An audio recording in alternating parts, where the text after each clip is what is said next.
Fortunato, eu vou lhe fazer umas provocações filosóficas. Não são afirmações minhas, nem reflete o que eu acredito, mas para a gente aprofundar o debate, o assunto e aumentar o entendimento. Veja bem, de 1937 a 1945, no governo Vargas, em que ele governou de forma ditatorial, via decretos-leis, o Brasil teve um avanço célere na sua economia, no social. Então, para quem não sabe, antes de Vargas não tinha sistema público de saúde. Quem financiava hospitais, postos, era a Igreja Católica. Então vem Getúlio Vargas e cria a política de Estado de saúde. O Estado passa a construir hospitais, postos de saúde e administrá-los, fazendo com que o acesso seja universal e amplo. Para quem não sabe, antes de Vargas, a população não estudava, só o filho do rico que estudava, o pobre não estudava.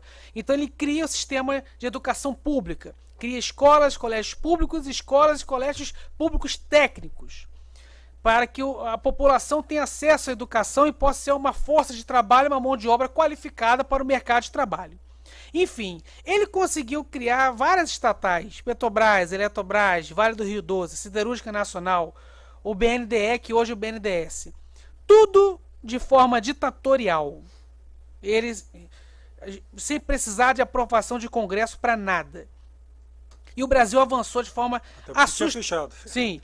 E o Brasil avançou de forma assim assustadora no social e na economia. Tínhamos pleno emprego, tínhamos desenvolvimento econômico, capital circulante, tínhamos previdência social, tínhamos tudo.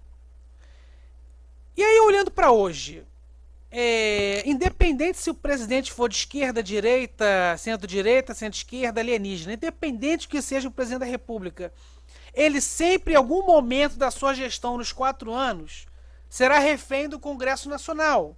Porque nenhum presidente da República conseguiu eleger a maioria absoluta no Congresso Nacional. Mas nenhum mesmo.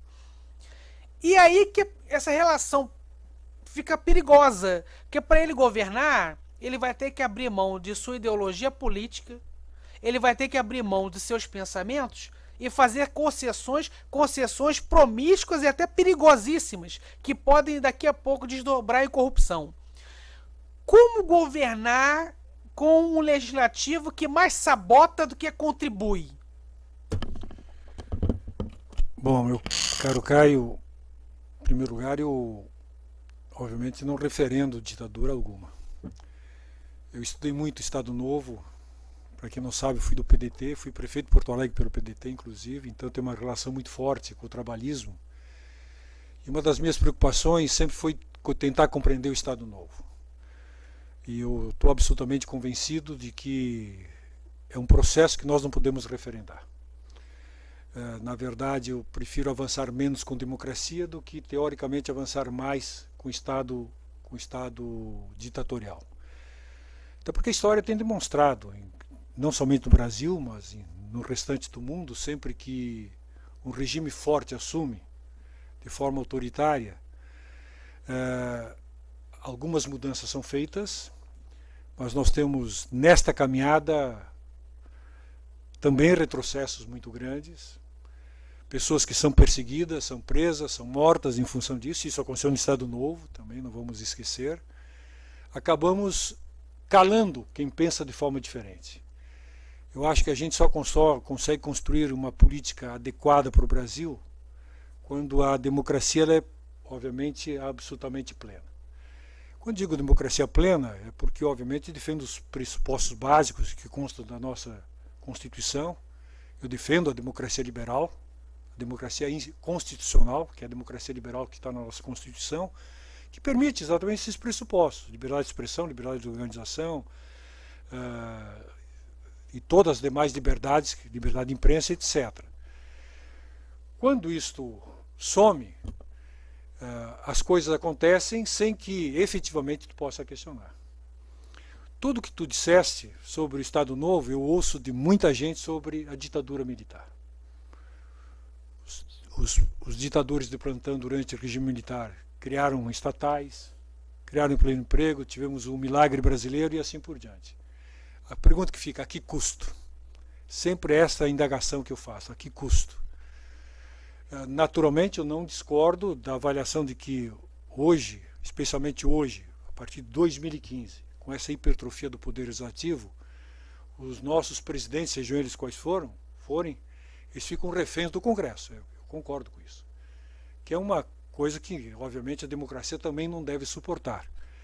Mas, ao invés de eu estar defendendo, e quero deixar isso muito claro, o fim do Congresso, eu quero discutir o seu aperfeiçoamento.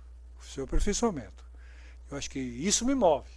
Eu, se for deputado, voltar a ser deputado, e já fui deputado 2 vezes, fui líder da bancada do PT na Câmara dos Deputados, eu vou para fazer o enfrentamento exatamente para quê? Para que a gente possa ter um Estado democrático baseado realmente naquilo que eu entendo fundamental. Uma democracia liberal ampla, plena. Quando a gente fala em democracia liberal plena, não significa apenas a gente garantir liberdade de expressão. Tem que garantir o acesso das pessoas às políticas públicas. Nós temos que garantir a inclusão social. Nós temos que garantir que esta democracia ela atenda minimamente a quem mais precisa. Então isto, para mim, é uma questão chave. Na medida em que a gente vai calando quem pensa de forma diferente, a tendência é que o governante, com o passar do tempo, acabe cometendo muita besteira. Por quê? Porque o tom autoritário, e tanto Montesquieu quanto Locke deixam muito claro, se não há limites para que o governante governe, obviamente ele acaba extrapolando. Todo ditador, todo de esquerda e de direita, acaba extrapolando. Todos, os exemplos são muito claros. Na Venezuela, no Brasil, na Coreia do Norte, qualquer estado onde o viés autoritário predomina, uma parte da população é calada, e obviamente o que acaba aparecendo são os feitos do governo, mas feitos que tu não tem como questionar porque tu está amordaçado.